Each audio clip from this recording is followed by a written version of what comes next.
Boa tarde, boa noite, boa madrugada. Salve, salve, meus amigos. Professor Kleber Pinho. Vamos lá, vamos trabalhar hoje processo penal. Começando a nossa matéria, hoje vamos trabalhar os princípios do processo penal. Vamos falar nessa nossa aula de hoje, além dos princípios, vamos falar da aplicação da lei penal no tempo e no espaço. E depois vamos falar de juiz das garantias, ok? Esses são os três pontos que vamos trabalhar na aula de hoje, beleza? A parte principiológica, a aplicação da lei penal no tempo e no espaço e juiz de garantia. Vamos lá então. Fontes do processo penal. Aliás, vamos ler a questão, né? Como sempre a gente lê a questão. Tício está sendo processado pela prática de crime de roubo. Durante o trâmite do inquérito policial, entra em vigor determinada lei, reduzindo o número de testemunhas possíveis de serem arroladas pelas partes no procedimento ordinário, ok? A respeito do caso, descrito é correto que não se aplica a lei nova ao processo ditício, em razão do princípio da anterioridade.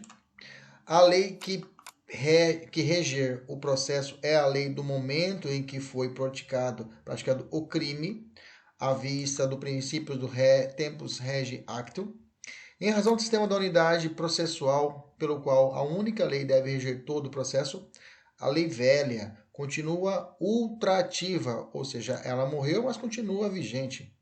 E por isso não se aplica a nova lei, mormente por ser esta prejudicial em relação aos interesses do acusado, que diminuiu o número de testemunhas, prejudicando a vida do Tício. Letra D. Não se aplica a lei revogada ao processo ditício, em razão do princípio da reserva legal. E por fim, não se aplica a lei revogada porque a instrução ainda não se iniciara, quando da entrada em vigor da nova lei. Ok? Vamos lá. O que nós precisamos de. Quais os conhecimentos a gente precisa para poder matar essa questão? Precisamos saber como que se dá a aplicação da lei processual no tempo. A lei processual veio hoje, mudou o processo penal. A pergunta é, ela se aplica a um crime, a um processo que já está rodando? Ela já aplica-se a um fato criminoso, ou seja, o crime aconteceu antes dela. Quando eu falo de crime, estou falando de direito penal, quando antes dela. Como você faz para aplicar? Essa lei processual, ela vai retroagir mesmo para prejudicar o réu? Bacana, então são coisas distintas. Você tem que ficar esperto. Bom, agora sim vamos descer, vamos analisar então a raiz do processo penal. Bom, nós já estudamos processo penal, nós já estudamos no nosso curso direito administrativo, as fontes do direito administrativo. Nós já vimos lá que quem vai, as fontes do direito administrativo é as fontes imediatas, né? Ou diretas, é a própria lei. A lei, ela gera, a lei em sentido amplo lá no direito administrativo. No direito penal, a lei em sentido estrito, né? Lei complementar e lei ordinária que fazem direito penal. E aqui no processo penal nós também temos fontes, né? Que podem ser de duas formas. Elas podem ser formais e materiais. Aqui eu deixei mais claro para você entender. Fontes formais é como ela aparece e fontes materiais é quem que cria. De cabeça, lá no direito penal, quem que cria? Só a União. Mato Grosso não pode legislar sobre direito penal. Lembra disso? Bacana. Aqui segue o mesmo raciocínio. Quem legisla sobre processo penal é competência da União, ok? A União legisla sobre direito processual penal e direito penal. Então, casa, a mesma coisa que eu falei lá no direito penal, aplica-se aqui ao processo penal. As leis processuais penais podem ser imediatas ou mediadas. As imediatas ou diretas são aquelas que devem ser aplicadas primordialmente. Quais são? A Constituição, a lei, os tratados, as convenções. Quando eu falo lei aqui, estou falando em especial de quem? Do CPP, né? Código de Processo Penal. O Código de Processo Penal é exemplo padrão disso. Mas eu vou te perguntar, só existe processo penal no Código de Processo Penal? Não. Você vai encontrar algumas leis especiais que agora vamos falar sobre isso, ela trata tanto de crime como também de processo. A lei de drogas, na lei de drogas você vai encontrar um processo, um procedimento lá dentro dela. Existem várias leis especiais que tratam de procedimento. O ECA ele traz um procedimento. aliás, melhor dizendo, um processo penal, um processo dentro da lei especial. Então, a Lei Maria da Penha, ela tem um procedimento também. Então, digamos assim, então o processo penal, e o direito penal também é isso, viu? O direito penal também é isso. O direito penal não se encontra apenas no Código Penal, você também encontra crime em outras leis, ok? Que não só o Código Penal. Guarda isso na cabeça. Mas o processo penal, qual que é a diferença, professor, do direito penal e o processo penal? Eu não consigo entender, professor. É assim, imagina que o processo penal, imaginamos um trem, tá? Imaginamos um trem. Onde ali o trem, as pessoas vão embarcar nesse trem, vai ter o maquinista, vai ter um trem velho, né? Aquele trenzinho velho, vai todo mundo embarca ali dentro, ou não, ok? Então, as gabines ali eu chamo de direito penal. Ali vai ser os crimes que vão estar estabelecidos. Agora, a saída, o caminho desse trem que vai sair de uma estação chamada inquérito policial e vai terminar numa estação chamada sentença, é o processo que vai dar o caminho. Então o processo ele é dinâmico. O processo ele é um instrumento. Por isso que a gente vai chamar de lei instrumentais. São as leis processuais que vão dar instrumento. Elas vão dar sentido ao direito penal. Okay? Então, o processo penal é isso, são as leis que vão dar um instrumento, elas vão traçar o caminho até a solução da lide, até a resolução do conflito, até a sentença condenatória ou a sentença absolutória aqui no processo penal. Beleza? O processo ele é mais dinâmico do que o direito penal. Olha só, então são normas imediatas e também eu tenho normas mediatas. Só grava, tá? Jurisprudência, costume, analogia e princípios gerais de direito são fontes mediatas do processo penal. Vamos descer aqui. Aqui, olha, tem duas questões para vocês resolverem. Vou fazer assim com vocês juntos. O Código de Processo Penal, a jurisprudência e os princípios gerais de direito são considerados fontes formais diretas. Olha, brincando com você, ó, fontes formais diretas do direito processual penal. Olha lá, vamos entender, olha lá. Eu tenho fonte formal direta, vai ser lei, ok? Vai ser súmulas, vinculantes, tratados, mas não está falando de jurisprudência. Jurisprudência é fonte formal o quê? Ó, indireta. Então, tá errada a questão, beleza? A questão está errada, essa questão está errada. Beleza, entendeu? Então é importante saber a classificação? É importante saber a classificação. Lembra, ó, dona súmula vinculante. Veio com uma súmula vinculante, ela está em todas como uma fonte, é uma fonte direta, né? Aqui está aqui como fonte direta. Lá no penal ela também está. Lá no direito administrativo ela também está. Beleza? Vamos continuar. Tem essas duas questões aqui, resolvo aqui. Vamos evoluir. Os estados podem legislar concorrentemente sobre alguma lei, algum ponto ligado ao Poder Judiciário, no âmbito processual penal? Sim, ponto, né? Não falei ponto ligado ao Poder Judiciário? Sim. Podemos exemplificar o seguinte, ó. O Estado de Mato Grosso pode legislar sobre direito penitenciário? Pode. O Estado de Mato Grosso pode legislar sobre direito penitenciário? Pode, tá? Organização e funcionamento dos estabelecimentos prisionais. Então, o Estado de Mato Grosso pode legislar de direito penitenciário, não direito penal, tá? Sobre procedimento, pode.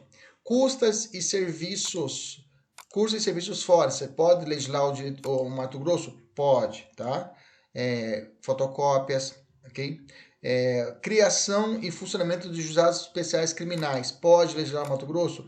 Pode. Mato Grosso pode legislar sobre juizados especiais criminais, beleza? E por fim, procedimento em matéria processual. Veja, eu disse procedimentos, não falei processo. Professor, como assim? Exemplo, quando há tempos atrás, agora eu tenho outro procedimento, mas quando eu ia protocolar o habeas corpus físico, documental antes, hoje é eletrônico, diretamente no Tribunal de Justiça, eu tinha que carimbar atrás do processo, atrás do meu habeas corpus, da ação de habeas corpus, dos documentos, o carimbo em branco. Eles obrigavam, ó, tem que carimbar, senão eu não vou nem receber. Veja, o Código do Processo Penal não fala que é obrigatório você, a ação de habeas corpus, colocar um carimbo em branco atrás, né? Antes, inclusive, até eu não poderia nem fazer. Hoje eu posso fazer impressão frente e verso, né? Nesse caso, o Mato Grosso tinha uma portaria que estabelecia isso, uma regra que estabelecia isso. Era um procedimento, entendeu? E não um processo em si. Beleza? Vamos falar agora sobre sistemas processuais, ok? Sistemas processuais. Esse tema era muito questionado antes, né? Os sistemas processuais, que quando o processo penal não tinha um posicionamento a esse respeito, né?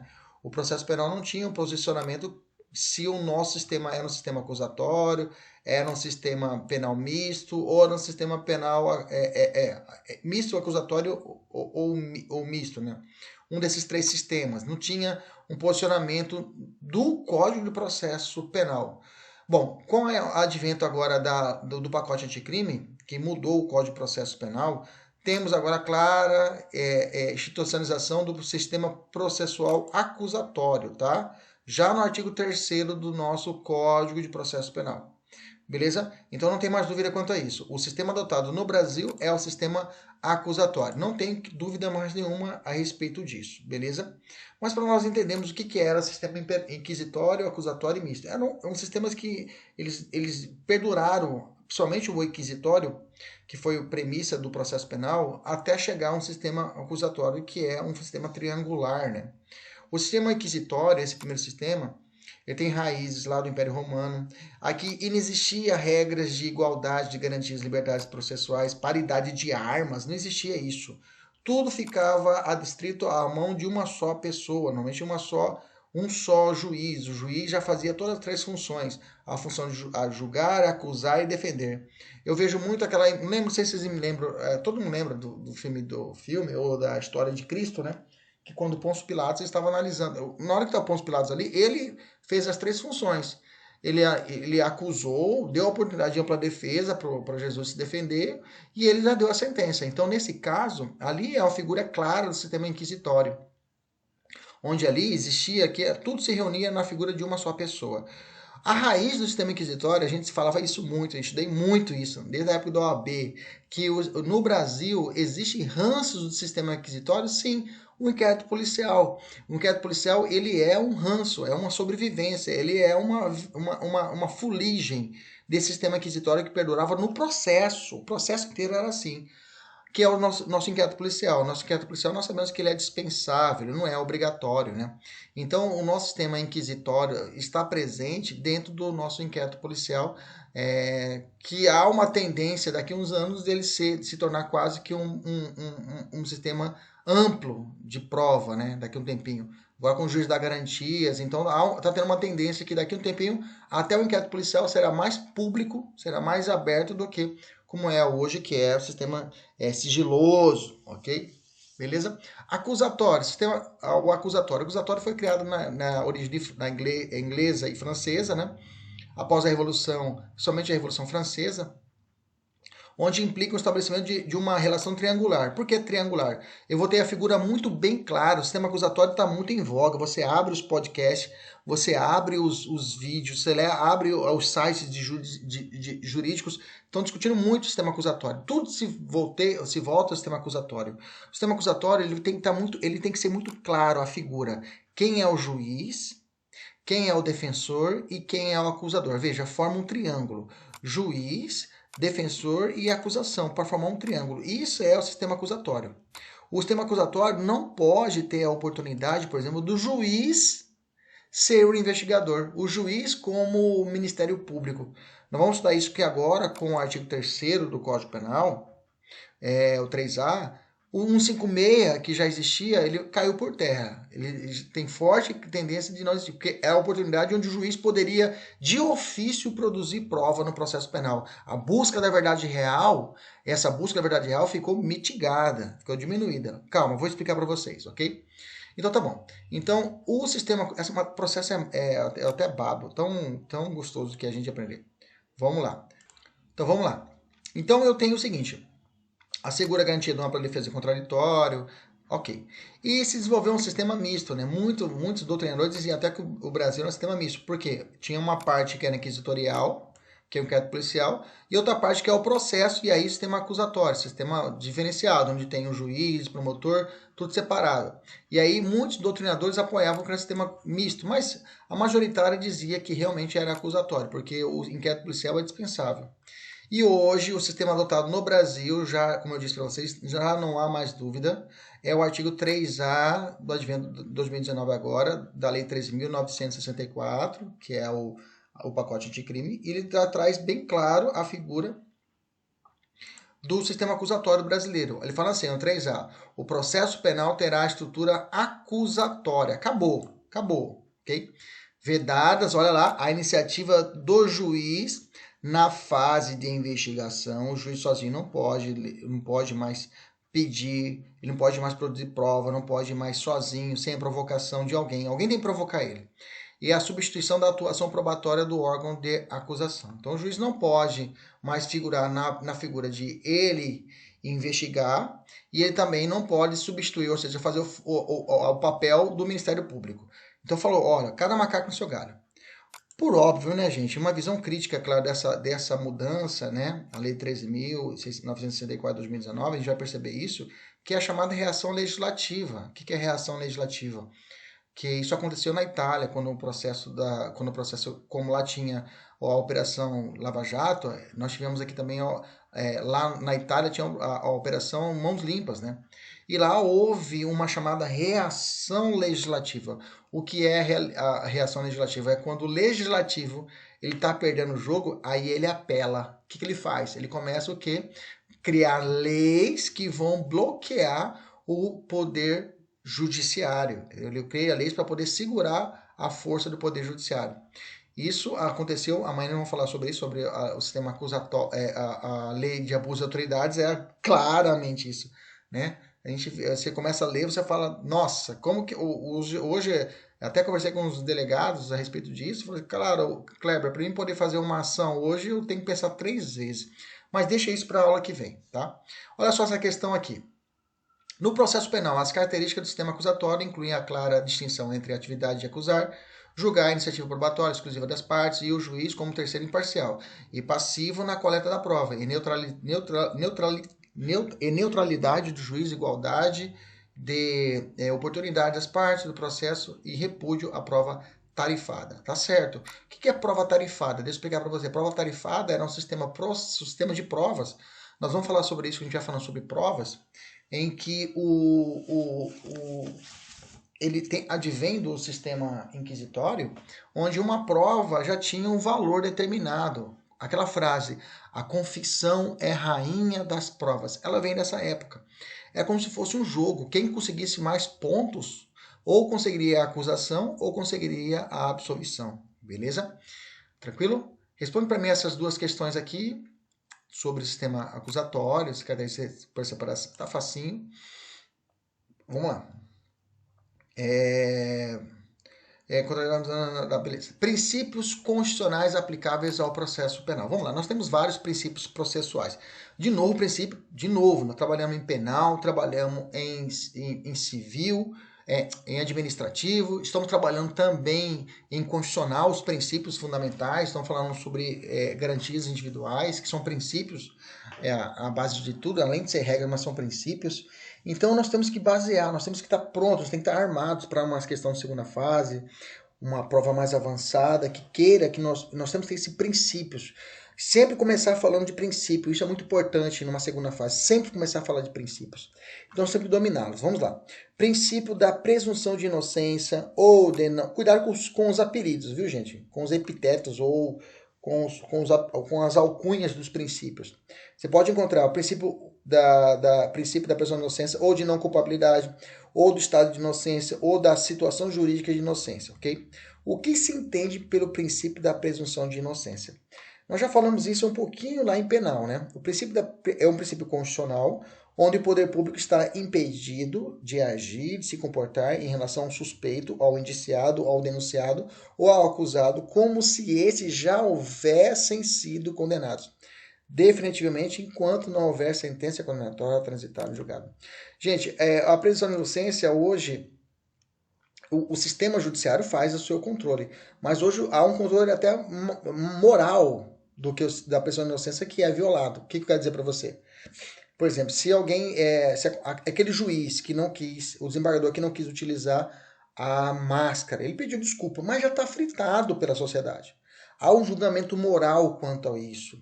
Não há princípio da presunção de inocência, tá entendendo? Em questões morais.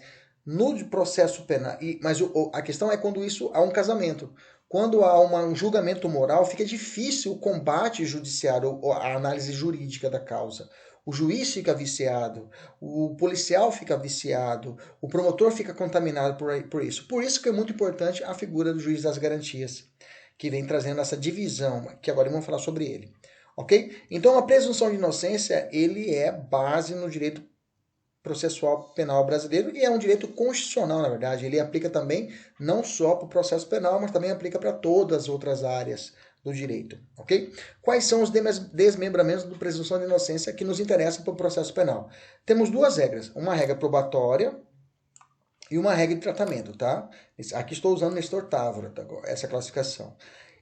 Esta regra se desmembra no chamado indúbio pro réu ou o princípio do nemo tenetur si detegere, ou indúbio pro réu, que na dúvida no processo se aplica em favor do réu, ou nemo tenetur si detegere. O que é o nemo tenetur si detegere?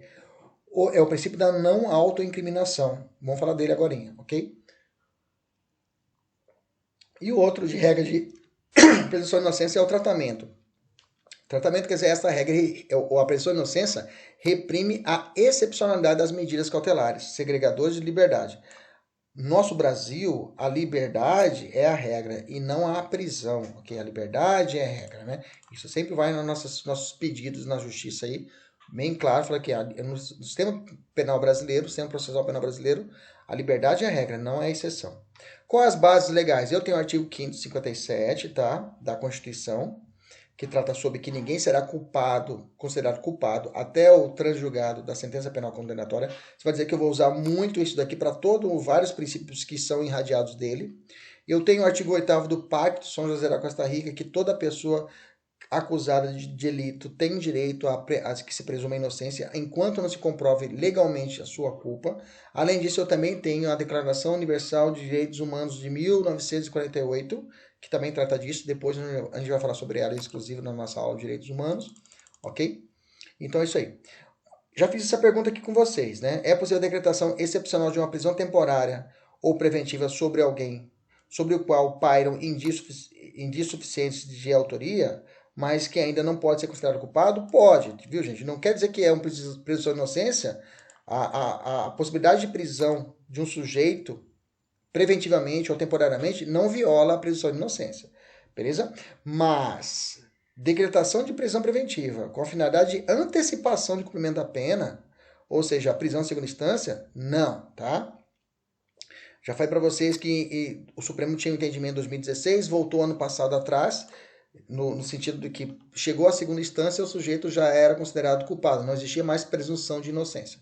Voltou-se atrás, quer dizer que hoje, se eu tenho dinheiro, se eu tenho um excelente advogado, eu não vou ser preso numa situação de já início de cumprimento de pena, tá? Até que essa minha decisão, até que esse seja julgado o meu último recurso. Ou seja, pode levar 30 anos até isso. Eu posso ficar 30 anos impune. Se eu tiver um bom advogado, até o meu processo ser julgado perante o Supremo. Beleza? Vamos tratar dessas ramificações do princípio da presunção de inocência. Vamos falar do princípio do indúbio pro réu, ou prevalência do interesse do réu, ou favor libertatis, ou favor do inocente. O que se entende por esse princípio? É um princípio constitucional que, ocorrendo dúvida entre o dever de punir e o direito à liberdade do réu, deve ser privilegiar aqui esse último. Ou seja, na dúvida, sempre você vai decidir em favor do réu. Okay? Esse princípio se faz presente em todo o processo penal? Não, tá, gente? Eu tenho duas situações onde eu não aplico o princípio do indúbio pro réu e eu vou aplicar o irmão dele, o Caim, para nós aqui, do direito dos advogados, o indúbio pro societate. Então, o indúbio pro societate, até o nome é fácil. Na dúvida, você vai aplicar a favor de quem? Da sociedade. Quando que eu vou usar o indúbio pro sociedade e não vou usar o indúbio pro réu? Porque no processo inteiro eu uso o indúbio pro réu. O juiz na sentença vai sentenciar, vai decidir. Ele fala, cara, que dúvida, será que eu vou absolver ou eu condono? Eu condeno. Ele tem que absolver. Mas tem duas situações onde ele tem que aplicar em favor da sociedade. Quando for o oferecimento da denúncia, no oferecimento da denúncia eu vou aplicar o princípio do indúbio pro societate. E na decisão de pronúncia, tá? A pronúncia é lá no finalzinho da primeira fase do júri, né? No final da primeira fase do júri, o juiz com a cabeça, ele encerra a primeira fase e começa a segunda fase, que vai ser a segunda fase para o júri. E aí ele vai ter três opções para decidir. Ou ele vai pronunciar, ou vai absolver sumariamente, ou vai desclassificar. Ele tem 4 opções. Se ele pronuncia, ele falou assim, ele dá autorização para que o processo continue e vá até para o tribunal do júri, ok? Então, quando tiver a decisão de pronúncia, inclusive cabe um recurso chamado recurso em sentido estrito, no prazo de 5 dias, quando tiver essa decisão aqui de pronúncia, aplica-se por fundo o princípio, na dúvida, eu vou aplicar a sociedade e não o réu. Quais são as bases legais? É os mesmos que eu falei para vocês lá em cima. Vamos falar do princípio do nemo tenetur si detegere, o princípio constitucional que veda a autoincriminação. Ele possui 4 desdobramentos. Tá? Quais são as bases legais? É a mesma que eu falei para vocês lá em cima. Tá? Quais são os 4 desdobramentos do nemo tenetur si detegere? Primeiro, nome bonito chamar o nome do seu cachorro, né? Coloca o nome do seu cachorro de nemo tenetur si detegere. Você chama ele Nemo tenetur si detegere. Vem, vem, vem. Bonito o nome, né? Primeiro, direito ao silêncio, né? O que é esse direito? O que se entende por essa variação? O que se entende por essa variação? Trata-se do direito de não responder às perguntas que lhe forem formuladas, tá? E eu tenho direito, inclusive, de eu ser avisado que eu tenho esse direito. Eu tenho direito de ser avisado que eu tenho esse direito. Inclusive, houve um caso famoso nos Estados Unidos que gerou uma teoria chamada teoria do aviso de Miranda. O que é a teoria do aviso de Miranda? Houve um caso, tá? Miranda, e essa Miranda, ela sofreu uma prisão, e nessa prisão ela não foi alertada dos seus direitos constitucionais, dentre ele, o de permanecer em silêncio. Não tem aquele filme americano que fala, vou ler os seus direitos. Você tem direito a advogado. Se você não tiver, lembra esse direito que você assiste nos filmes?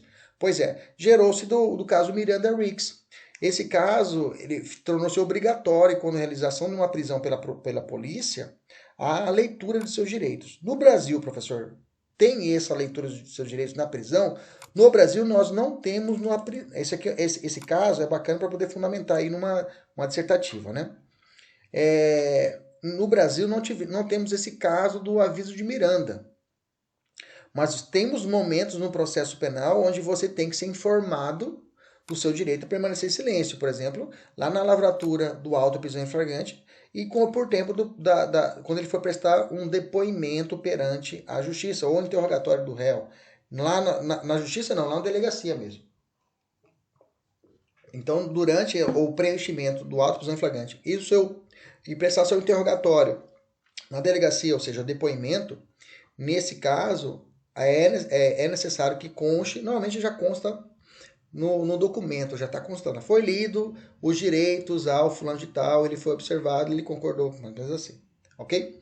Segundo ponto, inexigibilidade de dizer a verdade. Gente, o réu pode mentir, tá? O réu não precisa falar a verdade. Por quê? Aqui no Brasil, o cara não é punido pelo crime de perjúrio. Perjúrio é quando o réu, não estou falando de testemunha. Testemunha não pode mentir, tá? Testemunha, se ela mente, ela responde por falso testemunho, ok? Réu é o criminoso. O criminoso pode mentir? Pode mentir, ok? Ele pode mentir. O nemo tenente de detegere, ele reflete isso, tá? Então, tolerância é quando as informações verídicas prestadas pelo réu, tolera-se essas mentiras, ok? Mas cuidado, tá? Existem pelo menos aí 3 hipóteses em que ele, mesmo ele mentindo, ou ele ficando quieto, poderá gerar um prejuízo para o réu. Quais são as situações? Primeiro, mentira ou silêncio do réu na primeira parte do seu interrogatório. O que é isso? Na primeira parte do interrogatório do réu, quando ele vai quando ele vai ser interrogado na justiça, o juiz, a primeira parte, ele fala: você é fulano de tal, residente local de fulano de tal, brasileiro, né? Ele fala sim. Ali ele tem que falar, ele é obrigado a falar. Sobre as suas qualidades, sobre as suas qualificações pessoais, ele tem que falar. Se ele mentir ou se ele se omitir, ele responde por uma contravenção penal, mas é uma contravenção penal. É uma infração penal, né? Beleza? Segundo ponto, por atribuir a si mesmo outra identidade perante o juiz. Isso aqui tem até uma súmula, né? Ele dizer que é Pedro, mas ele é Manuel, perante o delegado, por exemplo. Ah, mas ele fez isso em autodefesa. Não interessa, ele responde por falsa identidade. Ok? Beleza? Terceiro, por formular imputação falsa a outra. Ele fala que não foi eu que matei. Quem matou foi Luiz Pikachu, ele que matou. Se eu fazer isso, eu vou poder responder por um crime de autodeclaração falsa. Se for caso, se eu falar que eu que matei, sendo que matou outra pessoa, normalmente o cara. Acontece, às vezes o cara confessa para poder livrar um grande traficante. Aí ele fala, não, eu que matei, ele assume a bronca. É autoacusação falsa. Ou ele empurra para alguém que não cometeu o crime, denunciação caluniosa, sabendo que não existiu. Ok? Nesse caso, ele mentiu. Se ele mentiu, ele responde, ele responde. Entendeu as exceções? A regra é o silêncio e poder mentir. Mas se eu tenho 3 situações onde que ele mentindo ou ficando em silêncio, poderá responder pelo crime. Fica esperto. Terceira vertente do princípio do nemo tenetur si detegere é o direito de não ser compilado a praticar comportamento ativo. Por exemplo, o que é isso? Eu não sou ativo, eu não sou obrigado, por exemplo, diante de uma reconstituição de um crime. Perante uma reconstituição do crime, eu não sou obrigado a fazer a reconstituição. Eu sou obrigado a comparecer à reconstituição do crime, se eu estou sendo acusado, mas não sou obrigado a participar. Interessante, eu estou assistindo um filme chamado Os 12 Condenados, né? E lá é interessante, é um filme holandês. O sistema holandês, lá o criminal deles, ele quando o réu está sendo processado e é feita uma reconstituição, ele tem que participar ativamente. De bem diferente do nosso sistema. Ativamente, ele tem que participar do sistema. Diferente do nosso direito processual penal, que não admite, por força do princípio constitucional, do nemo tenetur detegere, que irradia da presunção da inocência, que o cara ele precisa participar ativamente de uma reconstituição ou produzir prova contra si mesmo. Aqui reproduz, né? Aqui eu tenho aqui as situações de que a hipótese, por exemplo, do bafômetro, né? O bafômetro vai se irradiar daqui. Direito de não ser compelido a praticar comportamento ativo, irradiando do nemo tenetur si detegere, que nasceu do princípio da inocência, presunção da inocência, ok? Tem uma situação aqui, o réu pode ser obrigado a participar da audiência de reconhecimento, viu gente? Reconhecimento, pois não se trata de um comportamento ativo, e sim passivo, o réu vai ficar lá parado a fim de que alguém reconheça ele, tá? Então, no procedimento de reconhecimento, essa daqui ele vai participar, porque a doutrina entende, a jurisprudência entende que nesse caso não é ativa e sim passiva. E o último, ramificação, o direito de não ser submetido a procedimento probatório invasivo, né? Eu tenho um caso aqui do caso famoso da Glória Trevi, né? Que aí o Supremo ele cagou para esse princípio e fez um exame de DNA com ela. Por quê? Ela foi presa, ela é uma atriz, uma mexicana, cantora mexicana, ficou presa dentro de uma cela. Salvo engano, na Polícia Federal, acho que em Brasília, não lembro de cabeça, ela ficou presa lá dentro. E ela apareceu grávida. E aí a galera, ela falou assim, os caras que estavam aqui dentro, os policiais me estupraram. Os caras falaram, como assim? Os caras me estupraram aqui dentro. E aí o que aconteceu? Tinha ali uma guarnição da Polícia Federal, colocou a suspeita toda a guarnição, e o Supremo falou assim, você vai ter que fazer o exame de DNA. Ela falou assim, não vou fazer. Eu não sou obrigada a fazer isso. O Supremo foi e por uma decisão, ele relativizou esse princípio, falou assim, olha, lembre, não existe princípio absoluto, não existe garantia fundamental absoluta. Ele relativizou, falou, eu sei que existe a sua presunção, você não pode pedir prova contra você mesma, não pode ser submetida a procedimento invasivo, só que, de outro lado, eu tenho toda uma guarnição que está respondendo pelo crime de estupro. Entendeu? Então, nesse caso, eu tenho valores a serem estabelecidos, e então você vai ter que fazer. E ela teve que fazer. Beleza? Então, esse princípio está sendo mitigado, essa ramificação aqui, ok? Por exemplo, ó, o pacote de crime mudou a lei de execução penal também. Quando o cara, agora é obrigatório, o cara chegou no presídio, fazer o quê? A identificação do perfil genético, entendeu? Identificação do perfil genético, é isso mesmo. Ah, não vou fazer. Ah, você não vai fazer? É, falta grave, parceiro. Tá? Ele vai ter um procedimento administrativo, vai ser gerado e ele poderá sofrer uma falta grave, ok? Então, veja, é uma mitigação a essa ideia do procedimento, de não submeter ao procedimento invasivo, relativizando o nemo tenente se detegere. Beleza? Então veja, então aquela coisa, ah, não vou soprar o bafômetro, mas o policial que viu você naquele estado de embriaguez, ele tem a fé pública de lançar isso nos autos, da auto-prisão em flagrante, naquele auto ali, e relata isso, e vale como um indício realmente forte que você estava alcoolizado. Então, a situação de não usar o bafômetro, de não produzir prova contra si mesmo, poderá ser relativizada? Sim. Não é um princípio absoluto. Vamos evoluir, vamos falar o princípio do devido processo legal, tá? Qual é o fundamento constitucional? Tá aqui, ninguém será, 54, ninguém será privado da liberdade ou de seus bens sem o devido processo legal. Esse aqui é o primeiro direito fundamental, né, da história, né? Que é o devido processo legal, que nasceu junto lá com o direito da propriedade para processual penal. Processo é esse daqui, o devido processo legal, que nasceu junto com o princípio da proteção à propriedade, lá na Magna Carta Libertatis de 1215, ok? O devido processo legal eu tenho duas vertentes. É uma vertente, o devido processo legal material ou substancial, ou processual ou procedimental, tá? O material se prende ao direito penal, tá? Fazendo valer os princípios penais conhecidos como o princípio da razoabilidade. Eu tenho que ver o que é mais razoável, numa condenação, numa aplicação de uma pena. O juiz vai analisar o que é mais razoável para a aplicação de um crime, de uma pena. E aí eu tenho esse fundamento desse princípio do devido processo legal, numa visão material.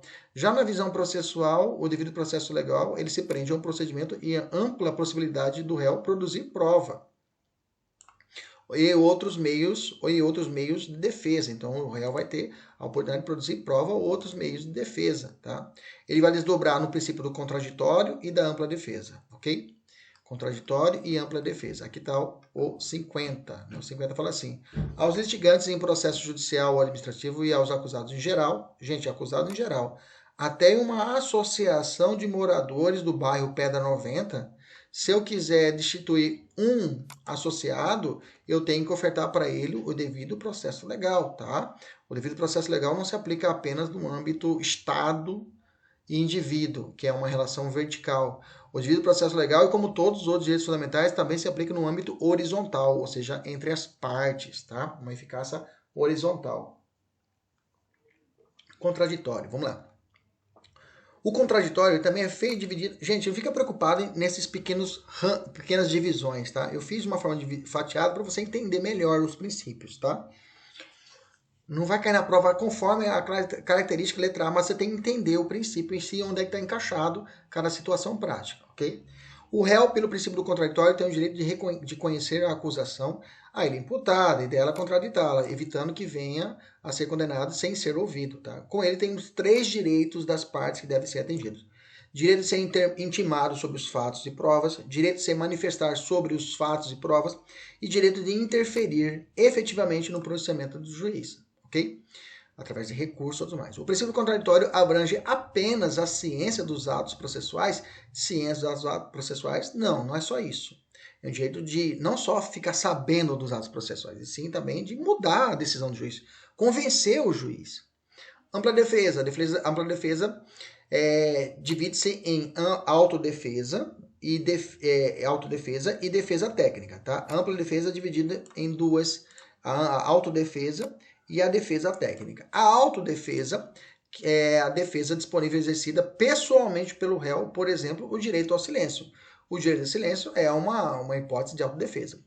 Ela se desdobra em duas: o direito de audiência, direito de ser ouvido no processo, e o direito de presença, tá? O direito de audiência está sendo muito discutido hoje, pelo fato de que há uma corrente que vem trazendo a possibilidade de fazer o tribunal do júri online, à distância, ok?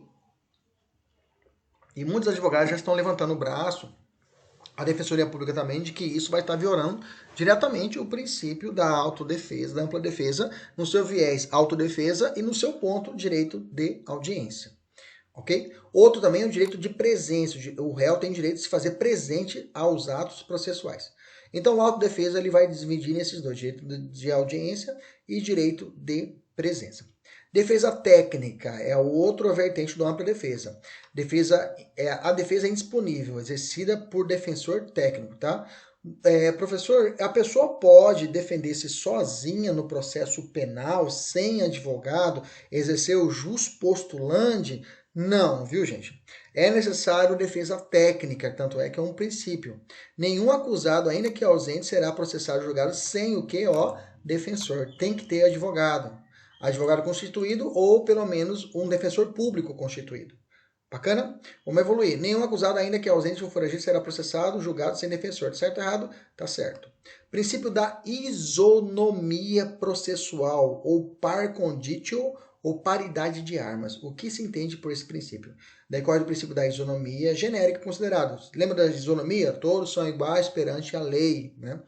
Lembra lá nós estudamos a análise constitucional? As pessoas são iguais perante a lei, sendo vedadas práticas discriminatórias, conferidas às partes os mesmos direitos e deveres. Aí reflete a chamada paridade, que é a igualdade. Armas quer dizer instrumentos processuais. Então, tanto a defesa como a acusação tem que ter o mesmo nível de chance de se defender e de acusar.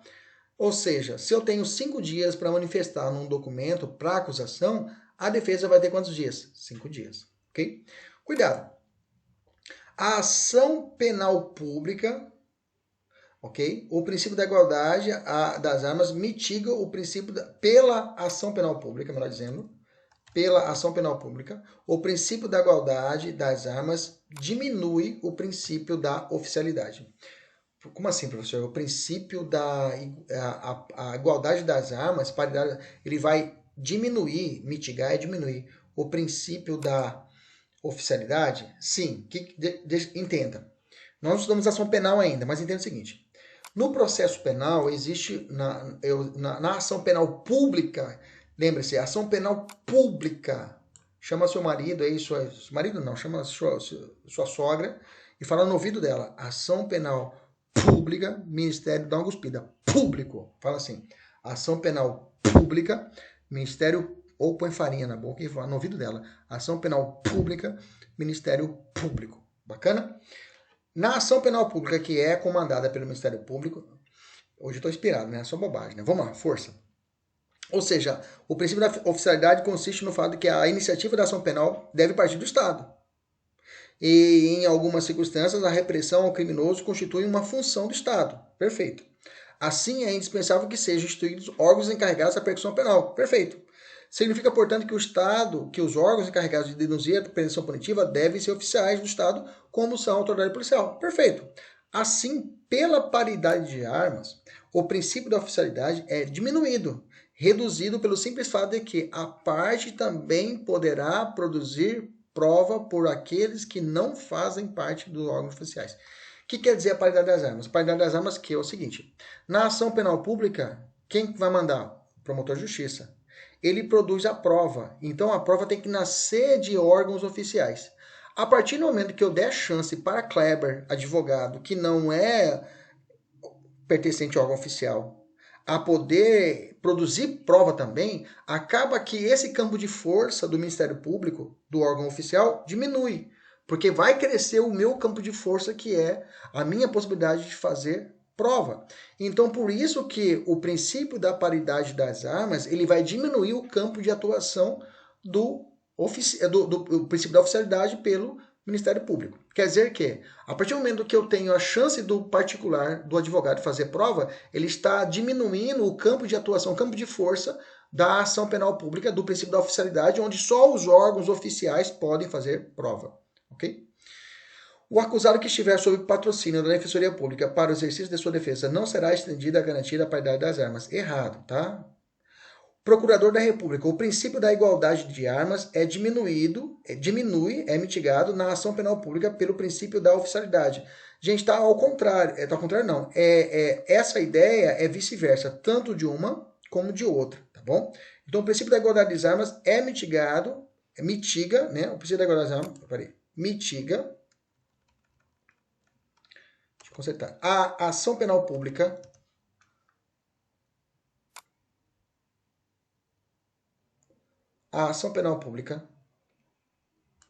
pelo princípio da oficialidade? Melhorou um pouquinho. Ok? Então, o princípio da igualdade das armas mitiga a ação penal pública pelo princípio da oficialidade? Sim. Ok? Tá certo. Tá aqui, certo? Tá certo. 5152, tá certo. Isso, beleza. Ok? Mas se você pegar a prova de delegado, eu vou colocar essa questão depois. A prova de delegado daqui no Mato Grosso, a última prova, caiu essa questão. Beleza? Caiu certinho como eu expliquei para vocês. O princípio da paridade das armas mitiga o princípio da oficialidade da ação penal pública. Vamos evoluir. Princípio da plenitude de defesa. Plenitude da defesa. Vamos lá. Qual o fundamento que se entende por esse princípio? Plenitude da defesa. O plenitude da defesa é um princípio exclusivo do tribunal do júri. Tá? Ele é exclusivo do tribunal do júri. Plenitude da defesa não é igualzinho ao princípio da ampla defesa, não. É um plus, né? A doutrina fala isso, que ele é um plus, ele é um mais, ele transcende um pouco. Eu já vi casos, né? Já vi casos da doutrina apontando que foi utilizado cartas psicografadas da vítima que morreu, aí psicografar a carta dizendo que não foi ele, foi um acidente. E foi usado dentro do júri. Isso é plenitude do júri, né? A plenitude da defesa dentro do júri, ok? Olha só essa questão. Ampla defesa é uma garantia própria do tribunal do júri. Não é ampla defesa, é plenitude da defesa. Por isso está errado essa questão. Juiz natural. Qual o fundamento que se entende por juiz natural? Ele tem esses dois princípios, tem dois fundamentos constitucionais. Ninguém será processado nem sentenciado senão pela autoridade competente. Não haverá juízo ou tribunal de exceção. O que significa isso? Eu não posso criar Imaginamos um processo contra o Fernandinho Beiramar.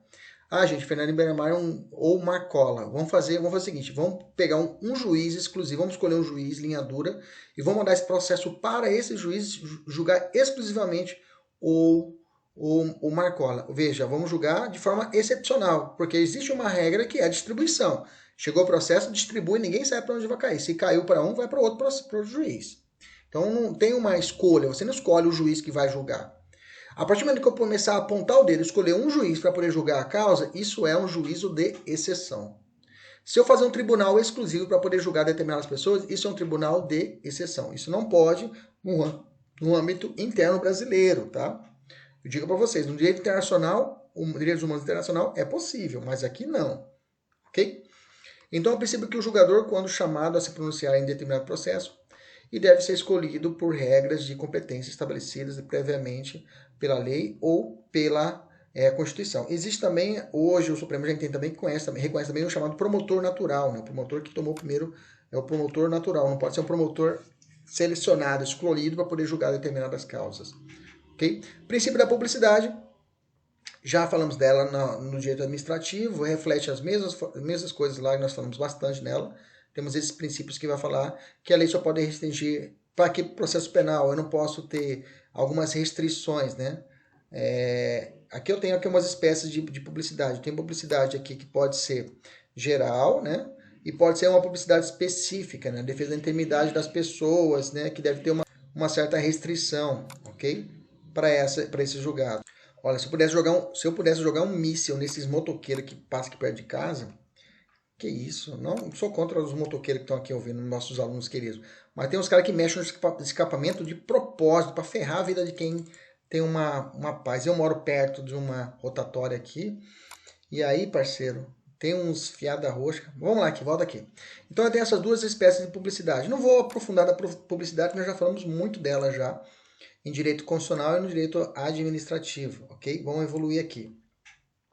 Para o STJ, é possível a divulgação do nome do acusado maior de idade e da tipificação do delito pelo qual responde em ação penal, ainda que o processo tramite sob o manto do segredo da justiça? Sim, tá? É possível. Professor, mas bacana, mas por que você colocou isso daí, professor? Por que você colocou essa questão aqui? Vai colocar. É que esse julgado foi num caso de estupro, entendeu? O cara tinha estuprado uma criança e aí chegou até o Supremo porque falou assim, no STJ, né? Falou, mas não pode colocar o nome do acusado na capa do processo e nem o crime, né? Não pode colocar o 213, o 217A, na verdade. Aí o STJ falou, não viola o princípio digamos assim, da intimidade dele, essa situação. E colocou na capa, tá lá, né? Todo mundo ficou sabendo qual crime ele cometeu. Vedação a provas ilícitas são inadmissíveis o processo provas ilícitas no processo por meios ilícitos. Nós vamos falar muito disso aqui, vamos falar no direito constitucional, vamos falar no processo penal depois, então eu vou segurar para a gente poder falar com calma, exclusivamente no processo penal, quando estiver falando sobre provas, tá? Bacana. Da iniciativa das partes ou da ação penal, tá? Ele traz o seguinte, que por esse princípio é proibido ao juiz deflagrar de ofício a ação penal cabendo ao Ministério Público ou ao ofendido. Quer dizer, que significa esse princípio? Quer dizer que eu, Kleber Pinho, eu tenho que provocar a justiça, né? Por isso que às vezes a pessoa que não conhece o direito fala assim, mas por que esse juiz não fez nada? Ele não faz.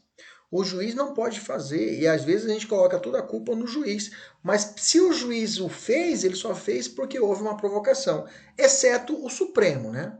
Que o Supremo está se julgando isso. O Supremo, ele mesmo já está investigando, ele mesmo já está julgando. Mas o resto, para baixo, é necessário que o juiz, para ele tomar uma decisão, ele tem que ser provocado. Existe um princípio chamado princípio da inércia da jurisdição. A justiça, ela é parada. Se não tiver ninguém lá e tocar nela para ela poder agir, ela vai continuar parada, ok? Então, o princípio da demanda é isso. Quer dizer que a promoção da ação depende das partes. O princípio da correlação ou congruência. O que significa esse princípio? É muito simples. O réu se defende do quê? Dos fatos ou dos artigos de lei? O réu se defende dos fatos. Pode ser que durante o processo, ok? No início dele ou no final dele, a capitulação, o artigo seja alterado e o juiz pode fazer isso. Ele viu na situação que era um crime na decisão dele. Ele viu que era uma situação que era um homicídio, ok? Ele tinha tratado um homicídio qualificado por motivo torpe e o juiz entende que é um motivo fútil. Ou ele não entende que é o fútil, ele entende que é, sei lá, meio cruel. Ele vê uma outra qualificação, mas não muda a pena. Ele continua, só muda, digamos assim, os fatos em si. Ele vê que o enquadramento é diferente. Ele pode fazer isso? Pode. É chamado emendatio libelli. Ok? Então, o que acontece? O que não pode acontecer é quando o juiz sentenciar um crime que tem nada a ver. Por exemplo, começou o processo num crime de furto. Lá na sentença, o juiz fala, condena o sujeito pelo roubo, latrocínio. Opa, tá errado. Não há um casamento entre o pedido inicial e a sentença. Ok? Então, entre a acusação e a sentença tem que ter uma relação. Por isso que chama princípio da correlação, ou da congruência, ou da relatividade, ou da reflexão. Ou seja, o que está na acusação tem que refletir o que está na sentença. Assim, um magistrado não pode decidir fora, é a chamada sentença extra-petita, além ou ultra-petita, tá? Eles chamam de petita. Petita, petita. Não, petita é melhor para colocar o nome de cachorro, né? Petita. Ok? Ou citra petita, quando o julgamento é aquém do que era determinado. Para que esse princípio seja respeitado, é necessário apenas que haja uma correlação entre o fato descrito na acusação e o fato pelo qual o réu foi condenado, sendo irrelevante a menção expressa na denúncia de eventuais causas de aumento ou diminuição da pena. Okay? Quer dizer que lá na sentença o juiz pode acolher uma diminuição da pena, que não foi falado na denúncia. A denúncia falou, olha, ele está respondendo pelo crime de pelo furto, sem ser repouso noturno, furto simples. E na decisão o juiz fala, o cara foi à noite, o juiz vê durante o processo que realmente o cara furtou durante um repouso noturno, as pessoas estavam descansando. Ele foi lá, entrou à noite e furtou. A denúncia não falou de qualificadora, de aumento de pena. O juiz pode ofertar isso? Pode. Ele pode aumentar a pena, não tem problema quanto a isso. Ok? Isso tem relação, esse é possível, é chamado emendatio libelli. O juiz pode fazer essa correlação. Gente, tem uma divisão de mutatio libelli, ok? Vou diminuir aqui. mutatio libelli e emendatio libelli. Mutatio libelli é quando o juiz ele recebe a denúncia. Eu vou explicar de en passant, tá? Que não é tão importante assim agora, tá? Mas vamos lá. Mutatio libelli, que libelli é chamado acusação em latim, acusação. A mudança da acusação se dá no início do processo, quando o juiz olha o processo e vê que está tudo errado a petição inicial. A denúncia do promotor de justiça está tudo errado. O estagiário escreveu assim: o fulano de tal subtraiu para si, para outra em coisa alheia móvel, cometendo assim o crime de furto. E vem contando a história, que ele foi, subtraiu, o juiz está olhando, opa, beleza, cometeu o furto. Lá no final, o último pedido do promotor requer que o réu seja condenado no crime do artigo 157. Ponto. O juiz fala, pera lá, ele falou no início que era furto. E depois ele está pedindo, isso lá no começo do processo, lá na denúncia. E está pedindo a condenação por roubo. Está errado. O que o juiz vai fazer? Vai fazer o promotor passar vergonha. Ele vai mandar de volta a petição para o promotor e falar, promotor, arruma aí. Adita, arruma, conserta, retifica sua petição. Ok? Ele vai ter que mudar a capitulação. Nesse caso, eu tenho chamado mutatio libelli. Quando o juiz, na sentença, ele vê que é possível a alteração. Quando o juiz ele vai verificar a tipificação não corresponde com o fato narrado. Ou seja, a denúncia, depois que ele percebe isso, depois que o processo está rodando, estavam falando de roubo, quando ele percebe é furto. O juiz pode mudar essa capitulação? Pode, se ele vir que os fatos são diferentes do que foi narrado antes. Isso é chamado emendatio libelli, ou seja, no fim do processo. Aqui embaixo tem um exemplinho para quem quiser aprofundar. Mas isso aqui depois a gente volta a falar isso mais à frente lá, tá? Mas mutatio libelli e emendatio libelli, mais ou menos, é isso daí por agora. Vamos evoluir. Outro princípio, busca da verdade real. Esse princípio, como eu falei para vocês, está mitigadíssimo, tá? A busca da verdade real. Que aqui o artigo 156, com agora o sistema acusatório, ele foi, para grande parte da doutrina, revogado tacitamente. Ou seja, o juiz não pode mais de ofício, ou seja, sozinho, determinar a instauração, ou ordenar o início da ação penal, produção antecipada de prova, outros mais. Aliás, ordenar, mesmo antes da iniciar a ação penal, a produção antecipada de provas. Ok? Depois eu vou explicar isso aqui. Logo abaixo eu já explico. Logo abaixo, explico. Ok. Vamos descer. Perfeito. Encerramos a parte principiológica. Vamos falar sobre a aplicação da lei penal no tempo e no espaço. Vamos lá. Bacana, vamos lá. O processo penal rege-se em todo o território brasileiro por este Código Penal. Então, ou seja, estou falando de processo penal. O processo onde vai ser feito a justiça, onde o cara vai depor, onde vai ser intimada a testemunha, onde o juiz vai sentar, onde o juiz vai marcar a audiência, onde o juiz vai sentenciar, acontece pelo nosso território. A regra é a aplicação da lei processual aqui no Brasil. Tá? O processo regeia-se em todo o território. Qual o princípio adotado pelo Código de Processo Penal a aplicar a lei processual no espaço? Capítulo 1º, artigo 1º, traz o princípio da territorialidade, segundo o qual tem aplicação em todos os processos penais que tramitam no território nacional. Também é chamado o princípio do lex fori ou lex regi actum. Okay? Não teria sentido aplicar normas estrangeiras para apurar e punir crimes cometidos dentro do nosso território. Óbvio. Se o crime cometeu aqui embaixo, por que vou usar de fora? Qual o motivo de alguns doutrinadores utilizarem o termo territorialidade absoluta, como o Nestor Távora e o professor Fernando Capês? Por que eles falam territorialidade absoluta? Pois não é possível a aplicação das regras do Código de Processo Penal em ação que tramita em outro país e vice-versa. Ou seja, não tem como aplicar a lei processual penal brasileira, a audiência fora do Brasil, e nem tão quanto a aplicação da norma estrangeira aqui no Brasil. Ok?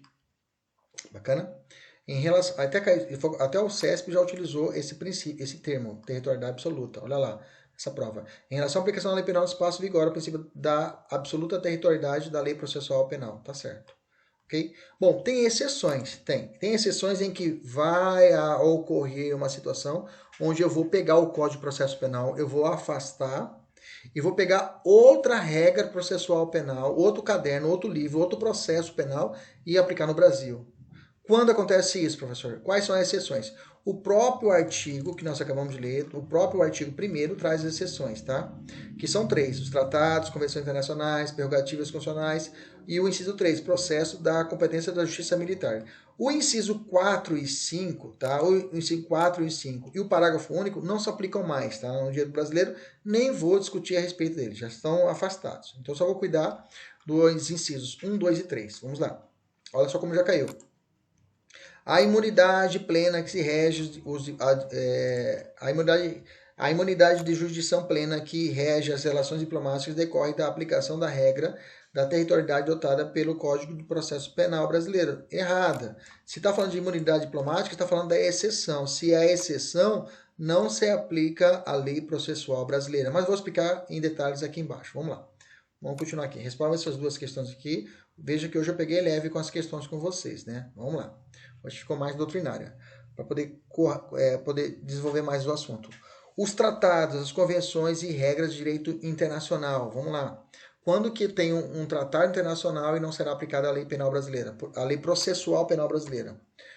O Brasil assina um tratado internacional prevendo regras processuais a serem aplicáveis para determinados crimes. Nesse caso, eu vou aplicar essa regra, esse tratado internacional, e não o processo penal.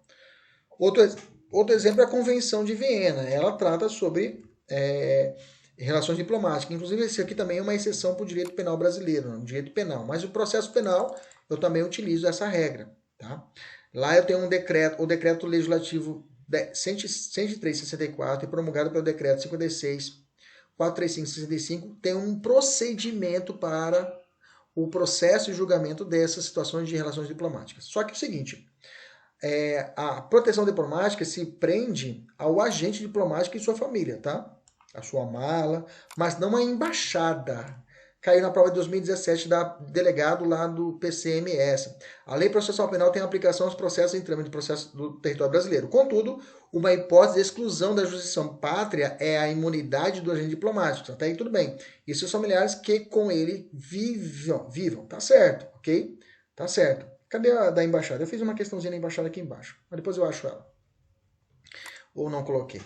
Aqui. Outra hipótese, né? ainda dentro do inciso 1, diz respeito ao Tribunal Penal Internacional. Se houver algum delito que se submeta à jurisdição TPI, não será aplicado ao direito processual penal brasileiro. Por exemplo, é possível que um sujeito nosso, uma pessoa, um brasileiro, ele seja extraditado para fora do Brasil? Nós já aprendemos isso? Não pode ser extraditado. Brasileiro nato nunca será extraditado. Mas se tiver, por exemplo, ele estiver respondendo um processo junto ao Tribunal Penal Internacional, de forma processual, esse cara vai ter que ser enviado para ser julgado no TPI. E lá eles vão chamar esse processo de envio de surrender. Surrender, tá? É esse processo de entrega do nosso brasileiro para ser julgado no TPI. Veja, surrender não é extradição. Surrender tem a ver com o processo junto ao Tribunal Penal Internacional, que vai ser um processo de envio do cara. E qual regra vou usar? Vou usar as regras do TPI. As prerrogativas constitucionais é outra exceção, tá? Procedimento do crime, são as situações de infrações administrativas. Estou falando da situação do crime de responsabilidade, né? Esses artigos mencionados, 86 e 89, refere-se à Constituição de 37, tá? Não é a nossa Constituição, que está no CPP. Na Constituição de 88, os artigos correspondentes são os seguintes: artigo 50, parágrafo 2º, 52, inciso 1, parágrafo único, 85, 86 e 102, ok? Então, esses artigos que estão aqui, eles fazem referência a esses que estão aqui embaixo, beleza? Tranquilo? Deixa eu ver aqui se eu pegar inserir aqui uma paradinha aqui, deixa eu pegar um negocinho bacana aqui e fazer assim, ó. Opa, beleza. Ok? Tem a ver com ele. A lei 10.079/50 traz os crimes de responsabilidade, tá? E regula o respectivo processo de julgamento. A doutrina conceitua os crimes de responsabilidade como crimes de infração política administrativa, mesmo levando o nome de crimes de responsabilidade, mas são infrações políticas administrativas. Bom, por se tratar de infrações políticas administrativas, os estados, aqui no Mato Grosso, podem legislar sobre crime de responsabilidade? Bom, eu sei que crime para valer é só a União. Mas crime de responsabilidade, será que o estado do Mato Grosso pode legislar? A resposta é não, tá? O STF entendeu que mesmo sendo por uma raiz de infração política administrativa, entende que os crimes de responsabilidade e prevê as regras de processo de julgamento dessas infrações significa legislar sobre direito penal e processo penal, tá? Aí é competência privativa de quem? Da União. Aí não tem como, ok? Inclusive tem uma súmula vinculante que fala sobre isso, né? Sobre crime de responsabilidade só da competência legislativa privativa da União. Por isso que tem essa súmula vinculante 46. Beleza? Os processos de competência de justiça militar, quem julga é a justiça militar. Por isso que a gente não mexe. A aplicação da lei processual no tempo, ok? Tempo não. Isso, e no tempo. Falei sobre espaço, agora tempo. O Brasil adotou a aplicação imediata, o princípio da imediata aplicação da lei processual penal, tá? Fala assim o artigo 2º. Essas lacunas, gente, você pode preencher depois quando estiver fazendo a revisão, para não ficar travando muito a sua aula, tá? Aí quando estiver fazendo a revisão no domingo, no sábado, você vem e faz e preenche. É uma dica. Agora, se tiver tempo, beleza? Toca o pau. Quando ocorre a chamada lei aplicação, quando ocorre a chamada lei, quando ocorre a aplicação da lei processual penal no tempo. Ocorre quando há duas ou mais leis processuais que sucedem no tempo. Ou seja, uma revogou a outra durante o processo penal. Aí surge a dúvida sobre qual delas deve ser aplicada no processo. O artigo 2º consagra o tempus regis actum, tempo regio ato. Isso significa que a lei processual penal possui aplicação imediata, de forma que os atos processuais são regidos pela lei vigente no tempo da sua prática, não importando a data em que foi praticado o crime. Vamos entender. É como se fosse assim, o crime aconteceu no dia de hoje, ok? E o que está rodando, e está sendo vigente a lei, é uma vigente lei hoje, né? Julho de 2020, está vigente essa lei, beleza? Aí, estou falando lei processual, aqui, nesse tempo aqui, quando aconteceu o crime, existia aqui a possibilidade de testemunha, eram 4 testemunhas, ok? E o processo está cantando, e o processo está rodando, ok? Está na fase investigatória ainda. E aí vem uma nova lei. E a nova lei fala, olha, a partir de agora não é mais 5 testemunhas, é só 2, diminuiu, ok? Diminuiu, falando, agora é 2 testemunhas só, uma nova lei processual. Ela começa a ter vigência a partir de agora e vai embora. Aí no dia da audiência, eu vou usar só as 2 testemunhas. Ok? Só dia da audiência, só vou usar as 2 testemunhas. Vocês estão comigo? A pergunta é, como é essa nova lei? Quando eu cometi o crime, eram 4 testemunhas. No meio do processo, antes da audiência, é claro, antes de ocorrer a audiência, diminuiu para 2. A pergunta é, no dia da audiência, qual lei eu vou aplicar? Eu vou aplicar a lei da data do fato, que eram 4, ou depois que mudou 2? Aí o aluno inteligente já fala, professor, mas no data do fato não era 4? Não era melhor para ele? Era. Então eu não vou aplicar a lei melhor e ela vai continuar permanecendo? No processo penal não tem isso, tá? No processo penal, a lei nova, ela pode retroagir a datas anteriores e prejudicar a vida do cara. Então quer dizer que no dia da audiência eu vou ter que usar quantas testemunhas? 2 testemunhas. Veja, é uma regra processual. O processo pode fazer isso? Pode. Ok? Então, sempre for o caso, meus amores, se tiver assim, faz isso que eu fiz que eu estou fazendo aqui, desenha mesmo se for o caso. Tá? Faz uma linha do tempo para você entender e raciocinar. Em relação à aplicação da lei processual penal, é correto afirmar que a lei nova será aplicada sem prejuízo da validade dos atos realizados sob a lei anterior. Tá certo. O que eu quero dizer para vocês? Deixa eu voltar aqui, ó. Deixa eu voltar aqui. Vamos lá. Digamos que já tenha realizado. Digamos que estamos aqui, né? Digamos que foi a audiência 2, né? Beleza? Foi feita a audiência, foi 2, ok? Um mês depois, vem uma nova lei e fala, olha, a partir de agora, Vem uma nova lei e fala, a partir de agora, vai ser 6 testemunhas. Mas você fala, para aí, pô, eu já fiz a audiência com 2 testemunhas, ok? Eu obedeci. Agora vem uma nova lei e fala que é 6. Então, essa audiência vai ter que ser... Eu posso refazer essa audiência para enquadrar essa nova lei? Isso que fala a questão.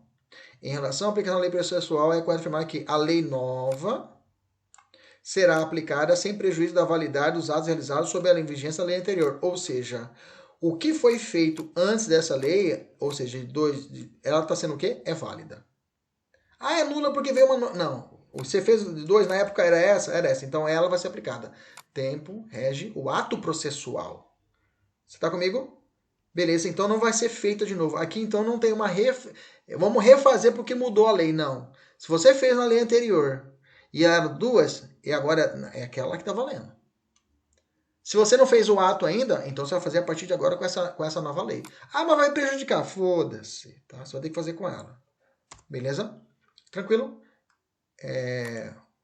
Essa aqui, vamos descer aqui, vamos responder essa aqui com vocês aqui.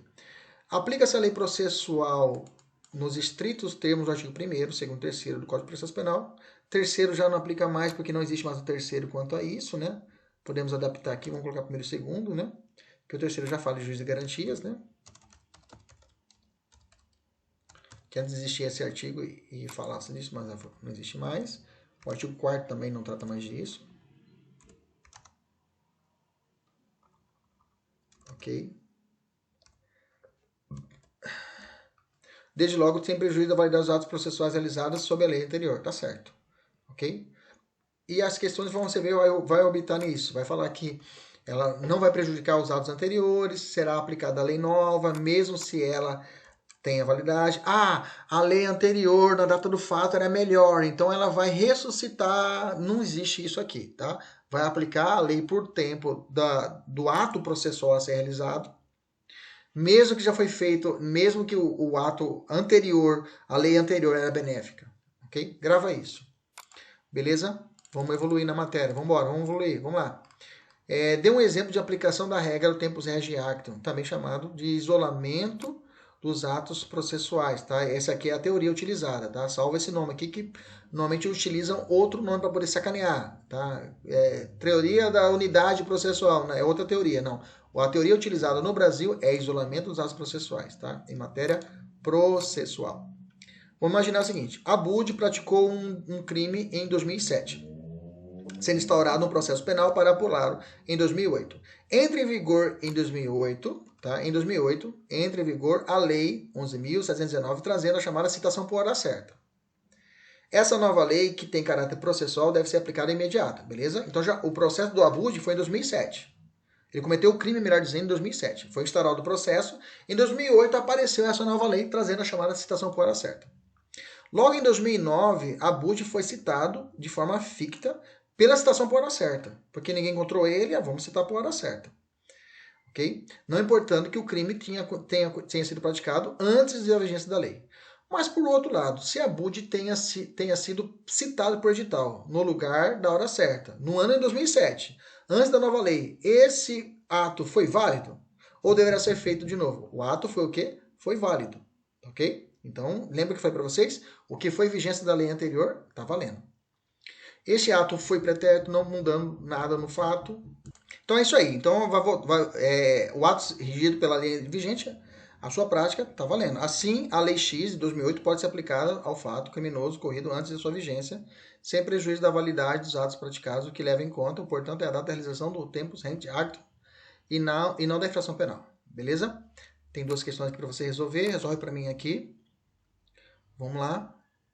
Deixa eu responder essa com vocês. Vai. A lei processual penal tem aplicação imediata e é aplicável tanto nos processos que iniciaram após sua vigência, quanto nos processos que já estiveram em curso no ato da sua vigência e até mesmo nos processos que apurarem condutas delitivas ocorridas antes da sua vigência. Veja como é claro, né? Tá certo.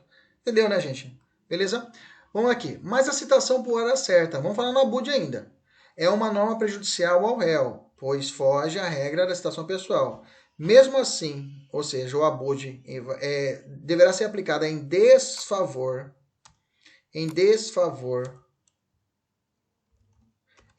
de Abud, ou seja, a lei processual pode retroagir e prejudicar o réu, diferente do direito penal que não acontece isso? Sim. Para poder fechar esse ponto, o que é uma repristinação? Repristinação é a possibilidade de uma lei revogada, ok? Ela voltar à vigência. Quando acontece isso no direito brasileiro? Existe inclusive uma lei, a Lei de Introdução do Direito Brasileiro, que trata disso, tá?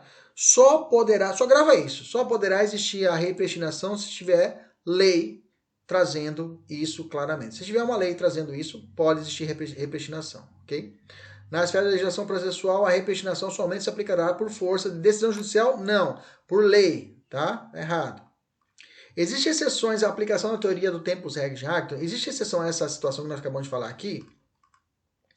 Sim, tem as chamadas normas mistas, tá? E tem algumas situações da lei de introdução ao processo penal. O que são as normas mistas, gente? Normas mistas são aquelas que têm um conteúdo, tá? Ela é misturada, tá? Onde eu tenho tanto matéria processual penal e eu tenho matéria penal. Lembra-se, processo penal é normas instrumentais. Eles chamam também de direito adjetivo. Direito penal são normas materiais, também chamado de direito substantivo, ok? Então, cite o exemplo de normas mistas. Aqui, a Lei 9.271 de 96, tá? Que alterou o artigo 366 do CPP, que trata sobre citação por edital. Ela previu que se o acusado for citado por edital e não comparecer ao processo e nem constituir advogado, o processo deverá ficar suspenso. Se fosse até aqui, a lei seria meramente processual. Ocorre que ela também determinou que deveria ficar suspenso o curso do prazo prescricional. Quando eu trato de prescrição, é direito penal. Vai prejudicar a vida do cara, é norma material e não processual. Então você vê, norma mista é isso, tem um mix, dentro dela está misturado. Nesse caso, o que deve prevalecer? Você sabe que só pode retroagir se for laudo processual e prejudicar. Se for direito penal, pode retroagir? Não, porque não pode prejudicar. Nesse caso, nessa situação do 366, como ela é uma norma mista, prevalece a não retroatividade. Ou seja, toda lei processual pode retroagir para prejudicar? Sim ou não? Rápido. Fala aí, grita aí. Isso. Lei penal pode retroagir para prejudicar? Lei penal. Não. E norma mista, que é misturado, você vai dizer não. A parte penal impede que haja essa retroatividade. Ok?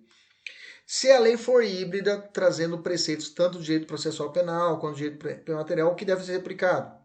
Como eu disse, deve ser aplicado o aspecto. Se for possível cindir, aplica-se de uma forma separada. Mas a regra é a aplicação da não retroatividade. Olha só. Em caso de normas processuais materiais mistas ou híbridas, aplica-se a retroatividade da lei mais benéfica. Vai retroagir para beneficiar. Tá certo. Ok? Em caso de previdência de lei processual penais híbridas, prevalece o aspecto da instrumental da norma. Olha só que nome bonito. Instrumental está falando que prevalece o caráter processual. Olha lá. Instrumental é o quê? Processual. Ele colocou um adjetivo lá. Processual. E não material ou penal. É verdade isso? Não. Em norma penal mista ou híbrida, o que prevalece é o sentido de não retroatividade por ser uma norma de cunho que... Opa, volta aqui. Opa, o que foi que aconteceu aqui? Aqui. Norma o quê? Material. Beleza? Tranquilo? Fiz uma tabelinha aqui, depois você dá uma olhada. Tem o Renato Brasileiro que vai falar sobre normas processuais heterotópicas. O que é isso, professor? Você quer acabar comigo, né, professor? Tá, não, mas eu tenho que falar sobre isso, tá? O Renato Brasileiro tem esse posicionamento. Ele fala de normas penais heterotópicas.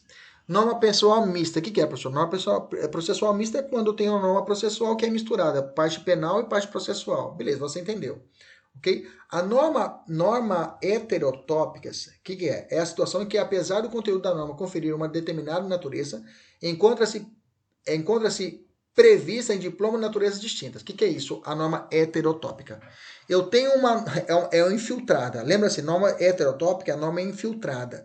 O que é infiltrada? Eu abro o Código Penal, estou lendo o Código Penal, e dentro do Código Penal eu falo, opa, essa norma aqui é processual, está errado. Ela está infiltrada em outro local. Não é parte penal e parte processual. Não, ela é processual e está dentro do direito penal. Ou eu vou abrir o processo penal, olho o processo penal e encontro uma norma de direito material, ou seja, uma norma de direito penal. Isso é uma norma heterotópica. Bom, eu sei que deve estar suando, falei, professor, que porra, não, mas é um nível avançado mesmo. Vamos pegar pesado mesmo agora, para lá na frente ficar mais fácil, tá? Quais são as condições impostas? A lei processual penal, eu tenho aqui, relativizam, futuro relativizam, ok? O tempo rege acta, ok? Dá uma olhada depois isso aqui, nessas regras da lei de introdução ao Código de Processo Penal, dá uma olhada aqui, que vai tratar um pouquinho sobre regras de aplicação do tempo e do espaço, beleza? Notificadas. Isso aqui é uma prova de delegado, caiu essa questão, que tem a ver com essa parte aqui, dá uma olhadinha depois. Tem 2 posicionamentos do STJ, tá? É cabível aplicação retroativa, bem que na verdade eu utilizo muito isso aqui para vedação às, como chama, normas híbridas, normas mistas, né? É cabível retroatividade da 11.000, desde que resultado incidente das suas posições integradas, parará. Vamos lá, vamos avançar, vamos para a interpretação da norma processual penal. Nós já falamos sobre isso, de interpretação extensiva, e nós já falamos sobre interpretação analógica. Não lembra disso, não estou falando de analogia. Analogia é a técnica de integração. A extensiva é quando o legislador, o texto, falou menos do que ele tinha que falar. Aí o intérprete ele dá uma extensão. Por exemplo, quando se cuida das causas de suspeição do juiz, lá no artigo 254. Essas causas de suspeição do juiz, eu posso esticar ela e aplicar também para o jurado, entendeu? Então, o que eu aplico para o juiz, eu estico, eu estendo também para os jurados. A interpretação analógica, a lei, ela dá oportunidade para aplicação. A lei dá oportunidade para a aplicação. Não entendi, professor. Na extensiva, a lei não fala nada disso. Eu tenho que fazer esse malabarismo. Normalmente a doutrina, a jurisprudência faz isso por nós. Mas na analógica, eu vou ter uma regra genérica e vou possibilitar essa regra genérica ser aplicada para outros. Lembra lá no penal, eu falei de homicídio torpe, homicídio qualificado por paga ou promessa, ou qualquer outro motivo, ou qualquer outro, lembra disso? O ou qualquer outro motivo, lembra disso? Está aqui no processo penal também. No processo penal, no artigo, eu olhei e falasse ou outro motivo, é interpretação analógica que você vai utilizar. Olha o artigo 80. Menciona que o juiz pode determinar a separação dos processos quando as infrações forem cometidas em tempo e em local diversos, para não prolongar a prisão dos acusados, pelo excessivo número de réus ou por outro motivo. Aqui está a interpretação analógica, também chamada de intralege. Okay? A lei processual não admite interpretação extensiva ainda na aplicação analógica, está errado. Bem que, na verdade, essa é que a interpretação analógica e a extensiva estava num artigo do Código Penal. E esse artigo não existe mais, tá? Era o artigo 3º, não existe mais, ok? Mas mesmo assim, eu não colocaria a lei processual, né? Para estar certa essa questão. Eu devia colocar o quê? A doutrina, a aplicação, a interpretação da lei processual penal. Beleza? A lei processual penal não admite... Não, a lei não é a lei que não admite, né? Mas tá bom, deixa essa questão aqui, mas serve para a gente poder estudar. Integração da norma processual, nós já estudamos isso, quando existia uma lacuna, um buraco na norma, eu posso utilizar através da analogia, costumes, princípios gerais de direitos. Lembrando que a analogia no processo penal aqui, eu posso prejudicar o réu, tá? Tanto para prejudicar como para beneficiar o réu, diferente lá do processo penal. Tá? Eu posso usar a analogia para prejudicar o réu. 2 casos de situações que eu olho um de um lado e vejo que o outro tem um buraco. Eu posso usar essa norma? Pode usar essa norma processual para poder prejudicar o réu. Exemplo, súmulas 696. Fala assim: reunidos os processos legais, os pressupostos legais permissivos da suspensão constitucional do processo, mas se recusando o promotor de justiça a propô-la, o juiz, dissentindo, remeterá a questão ao procurador-geral, aplicando por analogia o artigo 28, que vai ter que ser revista essa súmula, porque o artigo 28 ele teve grandes mudanças com o pacote anticrime, mas, ok, ainda, digamos assim, não foi, o Supremo ainda não analisou quanto a isso. Beleza? Então tinha uma explícita aplicação da analogia em processo penal, que o Supremo já tinha determinado. Como ocorrem os costumes no processo penal, no âmbito do processo penal se refere aos usos comuns aplicados em todos os juízos, no tramitar das ações penais, ainda que não previstos expressamente em lei. Exemplo, o costume de dar vista, ou seja, mandar o processo para o Ministério Público em inquérito que apura a ação penal privada. Não está na lei, mas costume é fazer isso. Tá? O que são princípios gerais do direito do processo penal? Nós já falamos sobre princípios gerais, né? Lá em direito constitucional, falamos de direito administrativo. Tudo que eu falei lá se aplica aqui também, ok? E aí eu tenho alguns princípios que fazem parte, que nós já estudamos hoje, indúbio pro réu, que também é o favor rei, né? Presunção da inocência e outros mais. E aí nós chegamos à cereja do bolo da aula de hoje. Se quiser dar uma paradinha, tomar uma água e voltar rápido, porque aqui é o ponto matriz. Primeira coisa, juízes e garantias. Está contido no artigo 3A até o 3F do Código de Processo Penal, tá? Ele foi introduzido pela Lei 13.964 de 2019, que foi o pacote anticrime, tá? Ele vai ser... O que é o juiz das garantias? O que é o juiz das garantias? O que esse juiz faz? Ele foi inserido pelo Código de Processo Penal, pela Lei 13.964 de 2019. Ele tem atuação na fase anterior ao recebimento da denúncia, ou seja, na fase de inquérito. Faz o controle de legalidade das atividades da investigação e analisa as medidas para as quais a Constituição exige a prévia autorização judicial. Se você quiser colocar cláusula, vou botar minuto. Também é chamado de cláusula de reserva de jurisdição, ok? Bacana? Só que é o seguinte, galera, o juiz da garantia, esse artigo 3A, 3B, 3C em diante, ele não está sendo aplicado hoje em dia, tá? Por quê? Em janeiro de 2020, tivemos aí pelo menos 6 ADINs, né? 6 ações diretas de inconstitucionalidades, não, foi 4 ADINs, que foram propagadas no Supremo contra esses artigos. E aí, o ministro Fux, né, o Fux, ele suspendeu por tempo indeterminado a eficácia dessas regras, tá? Não do pacote de crime, mas só dessas regras do artigo 3A, 3B, 3C. Por quê?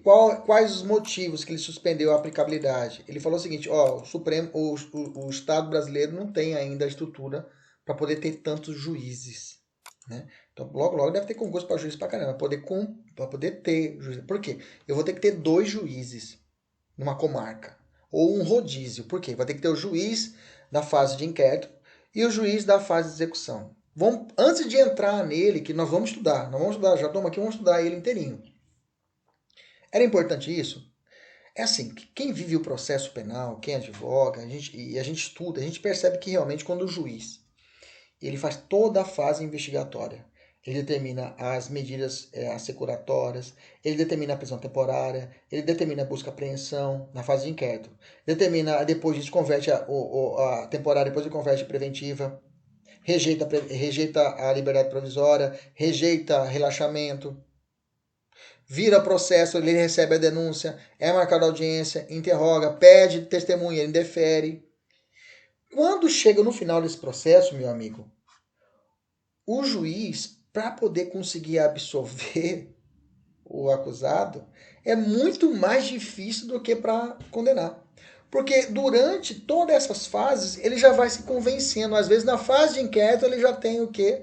O seu convencimento formado. Então, realmente, para evitar essa mistura da cabeça do juiz na fase de inquérito, para um juiz neutro para a fase de execução, na fase de conhecimento, bacana. O juiz da garantia veio para calhar muito bem isso. Falou assim, separa, não coloca o mesmo cara para pensar, deixa o cara com a cabeça fresca, ele vai reanalisar as provas, ele vai ter um prazo, ele não se vincula, inclusive, às decisões desse juiz do inquérito, juiz da garantia.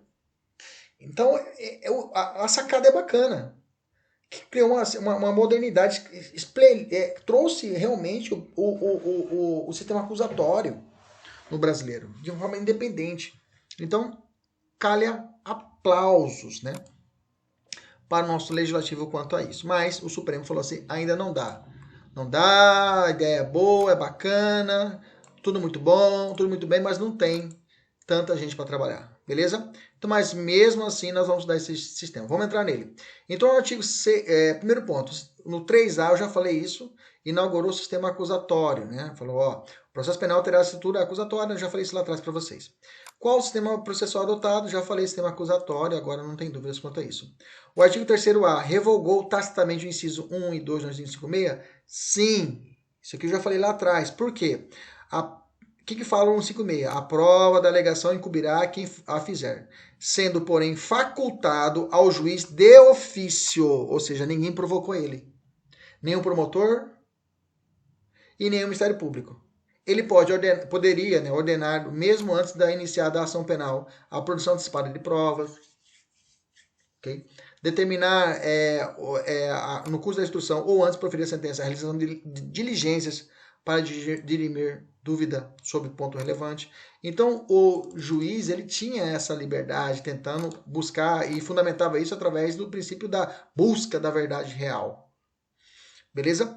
Então, eu tenho dois posicionamentos, tá? Hoje, o posicionamento dominante está sendo, inclusive, capitaneado pelo Renato Brasileiro, de que o artigo... Não é capitaneado, é um cara que eu utilizo muito para concurso, um cara muito bom, tá?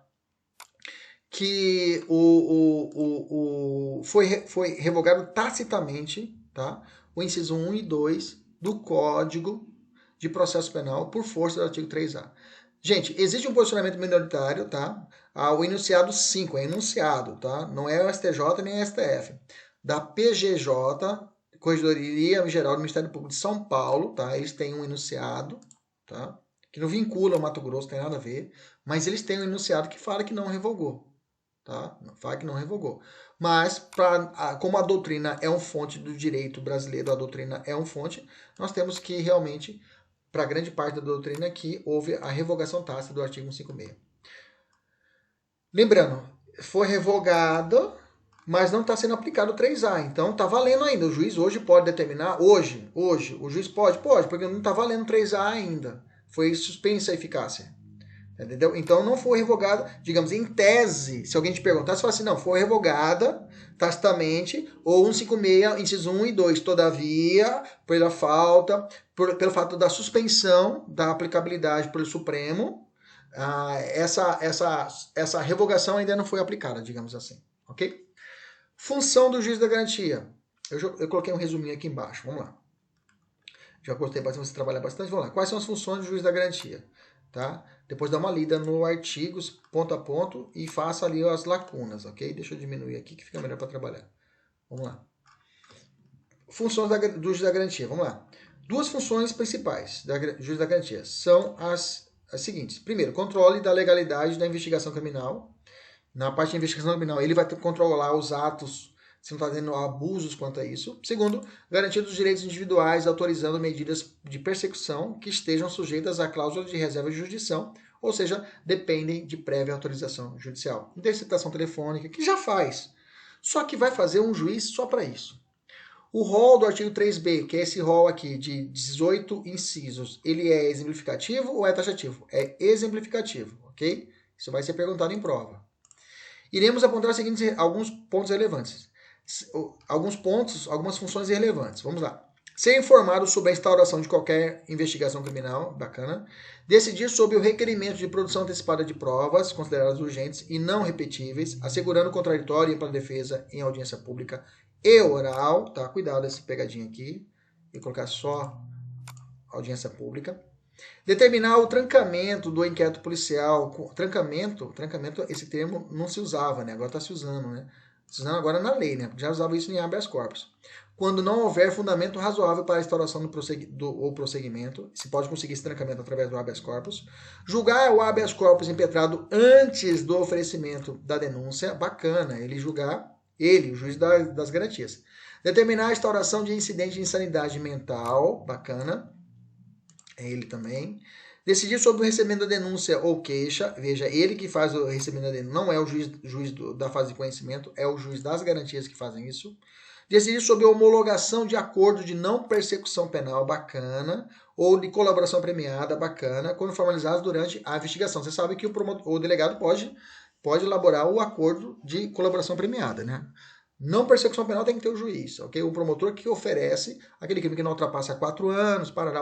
Amanhã, quando estiver estudando sobre a abusividade, eu vou falar sobre o acordo de não persecução penal. Cabe acordo de não persecução penal para crimes de abuso de autoridade? Vamos falar isso amanhã. Qual o prazo para máximo de prorrogação do inquérito policial? Olha, isso é uma novidade importante, tá? Ele trouxe um prazo de prorrogação do inquérito policial se o réu estiver preso, tá? Lembra lá que tinha o prazo 10 mais 10, se tiver solto 30, aí vai ter que ser analisado cada caso, né? Aqui estabeleceu um prazo. Se o investigado estiver preso, o juiz da garantia poderá, mediante representação da autoridade policial e ouvido do Ministério Público, prorrogar uma única vez a duração do IP, do inquérito policial, isso aqui é importante, por risca até fundar o seu caderno, 15 dias. Após o que se ainda assim a investigação não for concluída, a prisão deverá ser imediatamente relaxada. Ou seja, 15 dias. Após esse prazo, já prorrogou. O cara ficou mais 10, ficou 10, ficou mais 15, ok? Ficou 25. Ok? Bacana. Se caso não finalizar o inquérito, nesse prazo, nessa prorrogação já segunda de 15 dias, deverá ser imediatamente relaxada. Ok? Limite da atuação do juiz das garantias. Vem para cá que eu já fiz um resuminho aqui. Quais os limites da atuação do juiz das garantias? Depois faça a leitura dos artigos, depois faça o preenchimento aqui correto. Vamos lá. Primeiro, a competência do juiz das garantias abrange todas as infrações penais, exceto as de menor potencial ofensivo. Grifa, por Deus, juizado especial criminal não tem juiz das garantias. Juizado especial criminal não tem juiz das garantias. Juizado especial criminal não tem juiz das garantias. Juizado especial criminal não tem juiz das garantias. Muito bem. A atuação do juiz das garantias cessa com o recebimento da denúncia. Lembra, ele analisa a denúncia e recebeu. Recebeu a denúncia, ele manda para o juiz, pro parceiro, o filho é seu, cuida aí. Assim recebida a denúncia ou a queixa, as questões pendentes serão decididas pelo juiz da instrução e julgamento. As decisões do juiz da garantias vinculam o juiz da instrução, o juiz que vai julgar? Não, tá? Não vinculam. Não vinculam o juiz da instrução e julgamento, ok? Após o recebimento da denúncia, inclusive, o juiz da instrução deverá reexaminar as necessidades das medidas cautelares que estão em curso, no prazo de 10 dias. Ou seja, quando o juiz da instrução pegar o processo, ele fala assim, tem um bloqueio das contas do sujeito. O juiz tem 10 dias para analisar esse bloqueio das contas, ou uma prisão preventiva que estiver rolando, ok? Os autos nos quais o juiz das garantias proferiu as decisões serão juntados aos autos que seguirão para a instrução, ou seja, vai ser todo o processinho que foi juntado lá, porque o juiz da garantia vai ter o processinho dele, que é da fase de inquérito policial, as decisões que ele fez. Esse processinho que ele fez vai ser juntado no processo principal, que vai ser o processo da justiça já, com o juiz da instrução? Não, tá? Os autos que compõem as matérias competentes do juiz da garantia ficarão acautelados na secretaria desse juízo, ou seja, do juiz da instrução, à disposição do Ministério Público e da Defesa. E não serão apensados, ou seja, não será juntado aos autos do processo enviados ao juiz da instrução. Ressalvar os documentos relativos à prova repetíveis, medida de obtenção de prova ou de antecipação, que deverão ser remetidos para pensamento em apartado, ou seja, fora do processo principal. Ficará assegurado às partes o amplo acesso aos autos acautelados na Secretaria do Juízo das Garantias. Eles querem até evitar que o juiz da instrução tenha até acesso ao que está escrito. Deixa separado para o juiz aqui, que está o juiz da instrução, ser neutro mesmo. Impedimento do juiz das garantias. Aqui eu tenho, na fase de investigação, né, qualquer do ato incluído nas incompetências do artigo 4, ficará impedido o juiz ou ficará impedido de funcionar no processo. Ou seja, se eu fui juiz das garantias, eu não posso ser juiz da fase de instrução. Tá? E quando tiver só um juiz na comarca, professor, como é que faz? Vai ser feito um rodízio. Tá? O tribunal vai ter que criar o que é um sistema de rodízio entre juízes de comarcas perto. Isso que ferrou, né? Isso ferrou. Você vai aqui no interior do Mato Grosso, tem um juiz, a quase 300 quilômetros tem outro. Como é que vai fazer um rodízio? O cara vai vir aqui na outra comarca? Então isso que impediu, porque o Brasil tem, cada país tem uma dimensão continental. O nosso estado do Mato Grosso tem dimensão continental. Como que vai conciliar isso? Ok? Designação da justiça do juiz de garantias. O juiz da garantia será designado conforme as normas de organização judiciária. Ok? Então, o Tribunal de Justiça vai criar o quê? Quem vai ser designado para ser juiz de garantias.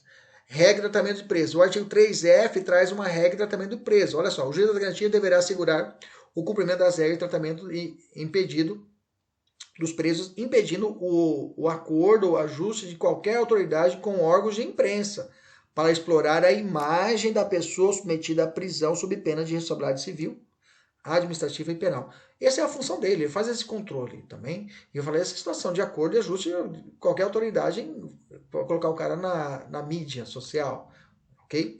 Por meio de regulamento, as autoridades deverão disciplinar em 180 dias o modo pelo qual as informações sobre a realização da prisão e a identidade do preso serão, de modo padronizado, respeitada a programação normativa aludida ao caput desse artigo, transmitida à imprensa, assegurado a efetividade da persecução penal, o direito à informação e a dignidade da pessoa submetida à prisão. Gente, isso aqui é para rico, né, gente? Essa ideia da imprensa, né? É para rico que funciona. Na pobre, o cara deu um tapa e já tá na TV, né? Vamos resolver a questão que nós colocamos inicialmente para ser que nos propomos a resolver? Vamos lá. Tício está sendo processado pela prática de crime de roubo. Durante o trâmite do inquérito policial, entra em vigor determinada lei, reduzindo o número de testemunhas, ou seja, prejudicou a vida do cara. E possíveis de serem arroladas pelas partes no procedimento ordinário. A respeito do caso descrito, é correto dizer que, olha só, está na fase de inquérito, né? As testemunhas é lá no processo, lá no futuro, e já diminuiu para 4 agora. Porra, e agora? O que eu vou fazer? Essa lei está me prejudicando? Está prejudicando ele. Essa lei vai ser aplicada a Tício? Claro que vai, é lei processual penal, não foi feito o ato ainda. Então vai se aplicar a lei processual nova. Olha a questão, não se aplica a lei nova ao processo em razão da anterioridade? Não existe isso aqui no processo penal, ok? Outra, a lei que irá reger o processo é a lei do momento em que foi praticado o crime. Não. Tempo rege actum o tempo rege o ato processual e não o ato do crime, ok? Em razão do sistema da unidade processual, pelo qual uma única lei deve reger todo o processo, a lei velha continua ultrativa. Não, a lei velha morre. Letra D. Não se aplica a lei revogada do processo de Tício, certo? Em razão do princípio da reserva legal? Não, não é em razão do princípio da reserva legal. Ok? E sim, o tempus rege actum e, além disso, do sistema do isolamento processual. Ok? Então, não se aplica a lei revogada porque a instrução ainda não se reiniciara quando dá entrada em vigor da nova lei. Alternativa letra E. Beleza? Agora com você, resolva as nossas questões que nós propomos para você fazer. Lembrando de que as questões que você errar, você faça uma classificação. Veja, da seguinte forma. Errei 4, professor. Aí você classifica e diz: 2 foi de bobeira porque eu vacilei e 2 porque realmente eu não sabia. Essa que você não sabia, realmente não sabia, você vai buscar no nosso material e vai marcar aqui do lado, ó. Marquei errado por causa era a questão do artigo tal. Você vai marcar aqui do lado, vai escrever. Eu quero que você escreva do lado o porquê que a questão está errada. Por quê? Depois, quando você tiver com esse material impresso, você já vai, quando você estiver fazendo a revisão, você fala, opa, essa aqui eu errei, opa, essa aqui não erro mais. Ok? Então eu espero o WhatsApp de você me falando a quantidade de questões acertadas e erradas e vou cobrar de você essa tarefinha. Um abraço, fique com Deus, até mais, tchau, tchau.